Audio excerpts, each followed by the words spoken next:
శ్రీశైలం నుండి నాగార్జునసాగర్ ప్రాజెక్టుకు మరోసారి భారీ వరద ప్రవాహం పెరిగింది.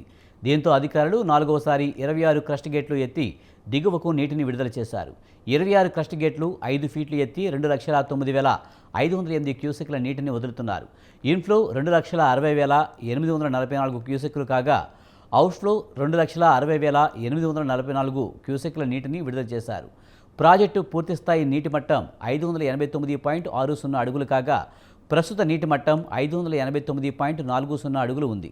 పూర్తిస్థాయి నీటి నిల్వ సామర్థ్యం 312.0450 టీఎంసీలు కాగా ప్రస్తుత నీటి నిల్వ సామర్థ్యం 310.8498 టీఎంసీలుగా ఉంది.